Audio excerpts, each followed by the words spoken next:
അമ്മയ്ക്കോട് എനിക്ക് എപ്പോഴും ഞാൻ ഗ്രേറ്റ്ഫുൾ ആണ്. ഇപ്പോൾ ഒരിക്കലും എനിക്ക് ആക്ച്വലി ഇച്ചിരി കരച്ചിലൊക്കെ വന്നിട്ട് പിന്നെ ഒരു അഡ്ജസ്റ്റ്മെന്റിൽ ഇങ്ങനെ തിരിച്ചൊക്കെ നിൽക്കുന്നതാണ്. നമുക്ക് ഈ വീട്ടിൽ എപ്പോഴും ആൾക്കാർ കാണാറുണ്ട് പഠിക്കാൻ വേണ്ടിയിട്ട് നിർബന്ധിക്കുന്ന പേരൻസിനെയാ നമ്മൾ കാണാം.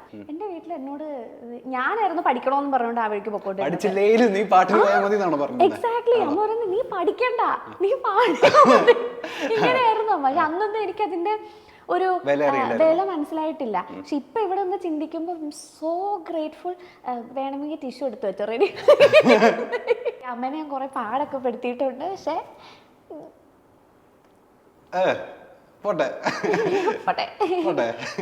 അമ്മ നിന്നേക്കുന്ന പോലെ ആരും നിന്നിട്ടില്ല ഈ കാര്യത്തിന് വേണ്ടിയിട്ട്. ഇപ്പൊ ഈവൻ എൻ്റെ ചേട്ടനെ നോക്കിയേക്കുന്നതിനെക്കാട്ടിയും കൂടുതൽ അമ്മ എന്നെ നോക്കിയിട്ടുണ്ട്. ശരി, ഞാനിങ്ങനെ ഇമോഷണൽ ആവുന്നത് ഞാൻ വിചാരിച്ചു. നിങ്ങൾ ആദ്യം തന്നെ ഇമോഷണൽ ആക്കി കളഞ്ഞല്ലോ.